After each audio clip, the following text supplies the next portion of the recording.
Tonight's discussion first starts with the subject matter, humility, the key to receiving Torah, to receive Torah.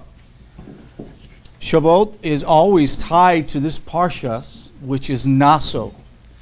Parshas Naso is, it seems to be sort of not really connected directly, but it is really connected.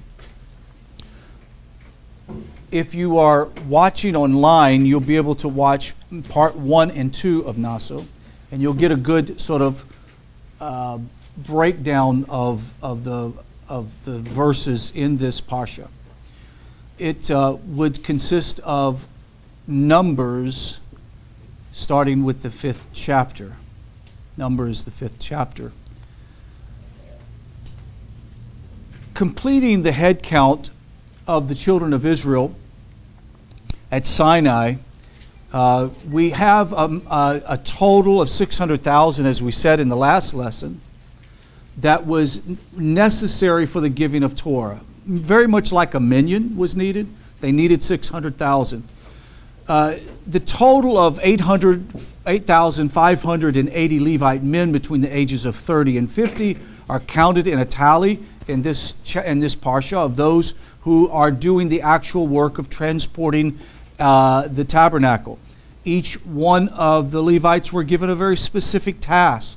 They were divided up into family or tribal or family groups, and one had the responsibility of carrying the actual boards and the tapestry, and the other one all of the instruments, and then the other one the Holy of Holies.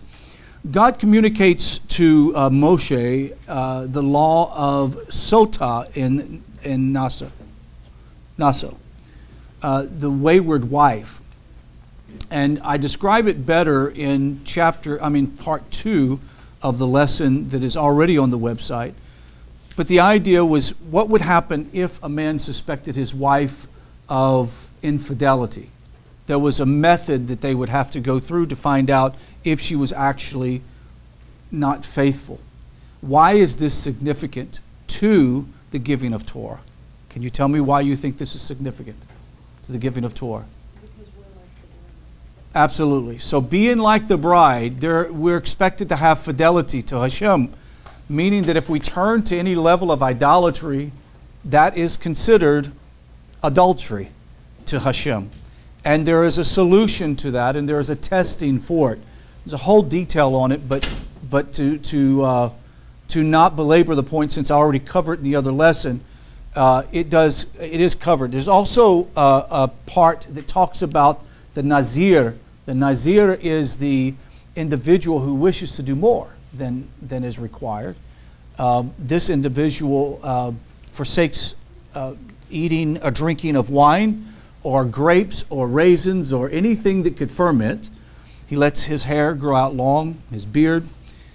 He's forbidden to come in contact with a dead body. And there is a special offering and a ritual that it goes along with one making a commitment to be a Nazir. And then we have Aaron and his descendants, the Kohanim, are instructed on how to bless the people. And this is where we get the Aaronic Blessing, correct?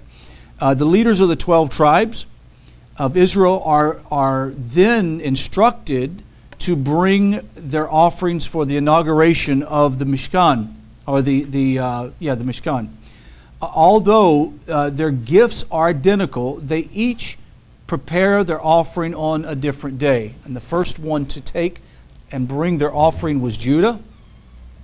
It was interesting because in Midrashic sources, Judah, when he is instructed by Moshe to go give his offering, Reuben began to say, well, I don't understand. How is it that the order is being selected like this? And we understand that Judah is given the first priority because Judah, being where the kingly line will come through, he wanted them, and God selected them to be first. The question that I have to ask is, what is humility and the giving of Torah? How do we know that humility is the key to receiving Torah? I want to examine something that's sort of hidden within the narrative, and you'll see it fairly quickly unfold. Many of the things that are revealed within the Torah are not necessarily words that are spoken, but concepts that are derived from the scene or from the scenario. Let me help you with this. The question would be, why Mount Sinai? Why Moshe? Why Mount Sinai and why Moshe? The sages of blessed memory say that when Hashem was going to give his Torah, he was going to select all of the mountains of the world, began to cry out, "Use me, I'm the tallest. I have the most beautiful windswept peaks. The snow caps start so low because I am so high." And other mountains say, "I'm absolutely the best because I have most water flowing from my hillsides to the valley below. You've got to pick me. I'm full of greenery and beautiful trees. There's no shrubs on it, but beautiful high trees. Please pick me." Hashem says, "No, I can't pick you because you're too proud. You're too arrogant. You're too full of yourself." Why Mount Sinai? Why out in the middle of the Arabian Peninsula? This sort of nondescript rock piercing out of the sand. Why Mount Sinai? Because it was humble. It was small. It's not a big mountain. Moshe walked up the top of the mountain. If it was a huge mountain, it would take him weeks to get to the top. Instead, it's sort of perched there in a quiet place out in the middle of nowhere. Very, very humble. Why Sinai? Because of Sinai's size and its humility. Pierre Kevot says this in Mishnah 1 tractate, or Mishnah 1. What does it mean when it says that Moshe received the Torah from Sinai? What does it mean? Sinai couldn't give the Torah. What did the sages of blessed memory mean when they said, "And Moshe received the Torah from Sinai"? Sinai for sure didn't instruct Moshe on anything. What does it mean? It means that just as Sinai was humble, so was Moshe humble. And in the same way, Sinai was the location that Hashem picked for Torah to come down to. Moshe received it from Sinai, or received it in the same manner that Sinai was able to receive it, and that is with lowliness and humility. Let's look at some character traits of humility. It says that humility, awe, and devotion are all sort of interconnected. They form a chain, and the first link is holiness. So in this chain of character traits of humility, in the first locket of the chain would be holiness. Holiness is like the root of all traits, while humility and other traits are like branches stemming from it. For one who has acquired holiness must be endued also with humility as well, as we have explained and will explain in this lesson. Yet it is also important to be aware of the close link between humility and the fear of sin. Why humility and the fear of sin? It's about position. It's about being self-aware. It's about being fully cognizant of who I am in the light of Hashem and His holiness. You see, true humility comes from really beginning to come to grips with our abilities and inabilities. When man contemplates what we have explained in this concept of gates of holiness, we guard the gates of our bodies, concerning the holiness of each and every one of our body parts, we will see that humility is bound to come in consequence as a consequence of holiness. Both are bound together and form one single entity, like brothers who are never broken. So you cannot have humility without holiness. You cannot have holiness without humility. For instance, if we sanctify our eyes, as we are noted in many occasions, if we want to guard the gate, we sanctify our eyes, means we lower our eyes, which is really one of the requirements of humility. One doesn't stare proudly, but lowers his eyes. If an individual is sanctifying his tongue, then he will certainly not utter sharp reports as an angry person will, which would be the opposite of humility. If he sanctifies his heart, then he will keep his traits such as envy and hatred at bay, which is, once again, a sign of what? Humility. Hence, we can see that all the practices geared to acquire humility, as well as its elements, actually depend on man's personal striving for what? Holiness. So if you want to have humility, humility doesn't come by saying, I'm so humble. Right? Humility doesn't come from a mantra of meditation. I am so humble. Right? And humility, according to Ramchal, can be sort of put on display, and it's not humility at all, right? We've learned that from the path of the just. An individual can put on an air of humility, and the whole time he's full of ego and pride. He'll step back from a situation and go, no, you go. All the reason why he was doing it was not to be humble and to put himself second, but to show you that he has power in a situation to allow you to go first. It's a pretty interesting concept. We may see an additional link between holiness and humility, and between humility and fear of sin. The essence of man's holiness depends on the holiness of his mind. In the concept, the book called The Gate of Holiness, has been cited in the Zohar's interpretation of the verse, "You shall sanctify yourselves, you will be holy," as an injunction to sanctify the mind. Yet the holiness of the mind may only come through the neshama, the soul, as we pretty much know that if you have not sanctified at some level your neshama, your mind is just a fruitless endeavor, right? Because you can try to retrain your mind, but something has to first happen within your neshama, your heart, right? What is true humility? Do you remember in Exodus 3:2, Moshe is walking on the backside of the desert, and Hashem appears to him. What kind of bush is it? It's a thorn bush, or a bush with lots of thorns. Very much like the mountain, the thorn bush was picked because it was the last place that you would ever expect the creator of the universe to speak from. The creator of the universe didn't speak through a mighty oak, a beautiful willow. He didn't speak through some great fruited tree. He chose a thorn bush of all things. The question is asked, Rav Kook says, why did God choose the thorn bush to reveal himself to Moshe?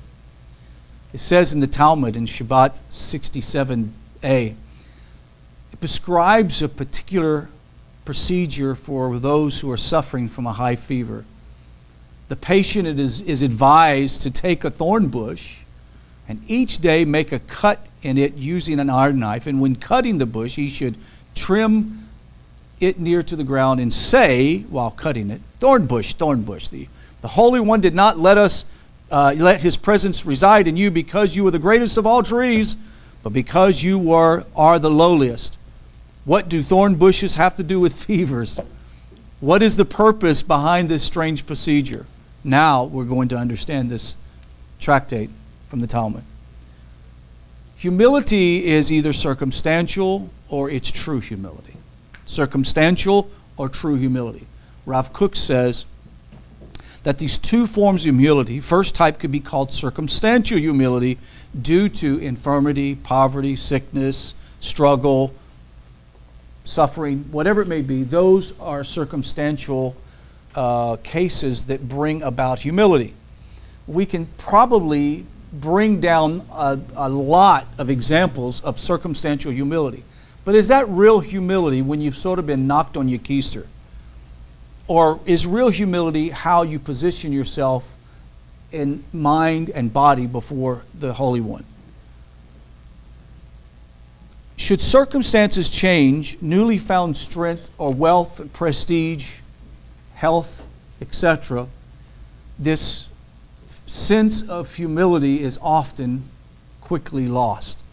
Do you remember the story? You remember the movie Dom DeLuise and Burt Reynolds, The End? Do you remember that movie? No. You need to watch it. Burt Reynolds is spending all of his time trying to commit suicide, and Dom DeLuise is another patient from the mental hospital who's committed to help him because he loves him so much and he's a great friend. The last scene of the movie, after many, many failed attempts, Burt Reynolds swims out into the ocean. It looks like the Pacific Ocean. And he gets out there and he realizes, oh my goodness, I'm going to drown and I really don't want to die. Right? And as he's swimming to shore, he's like, oh God, help me. Whatever it takes, I'll do. Help me, just save me. I don't want to die. And he's just swimming and the water is beating him around and he's swimming. He's like, I promise to give you everything. I will give you everything that I own. I'll sell it and I'll give it to you. I'll give it to charity, whatever I have to do. I'll do it. And he's closer he gets, he goes from everything to 80% to 70%. And then he gets to the beach and he's like, he says, I promise I'll try to make it to church sometime. See how quick humility, circumstantial humility just doesn't work. Now, I do believe that a person can develop genuine humility in the face of circumstantial humility, because they wake up and they do personal prayer and they seek Hashem and they go, what is it that I need to learn? Why did you break me down to this place? I know as soon as I get my health back, if I haven't learned the lesson, I'm going to be right back in the same arrogant place that I was before. 9/11 in the United States. 9/11, perfect example. Perfect example. Well, then if that's the case, true humility comes from a different, more objective source, awareness of our place in the universe. This humbleness is independent of of life's circumstances. It is based on recognition of our true worth, on insight into the essence of our soul, and clear understanding of the nature of reality. True humility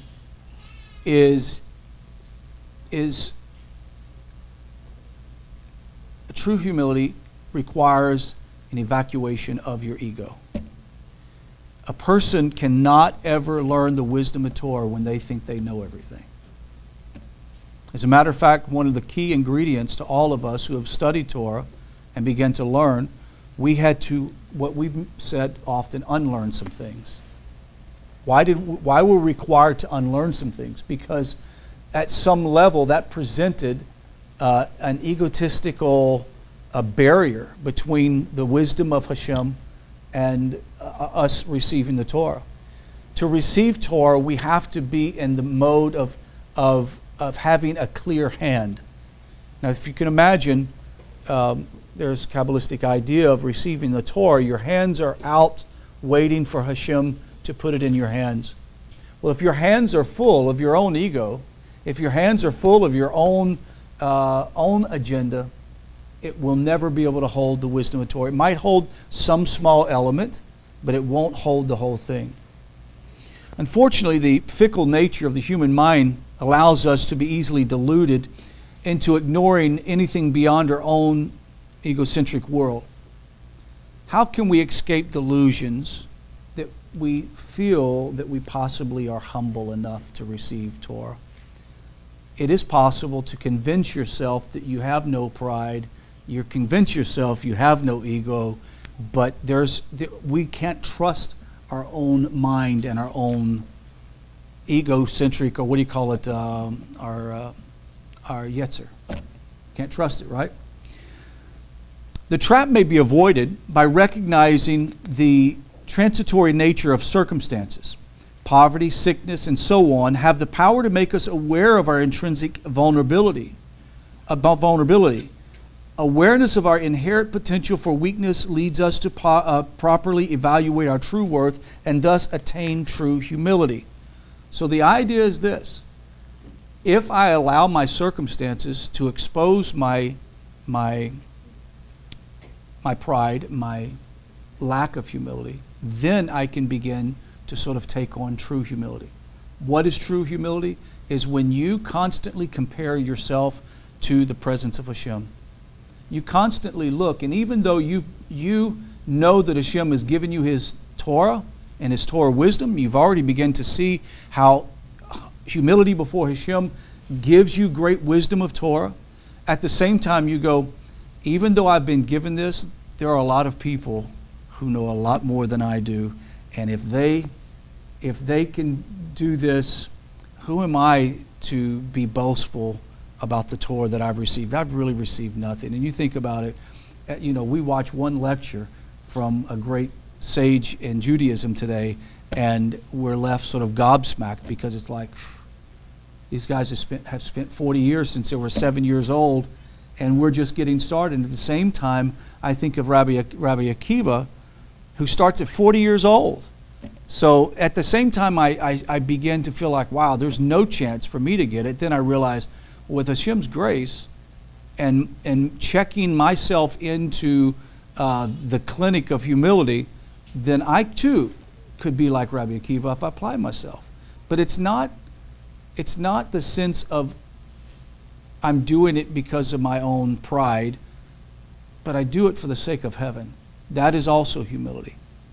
By all criteria, a thorn bush is a lowly and unimportant plant.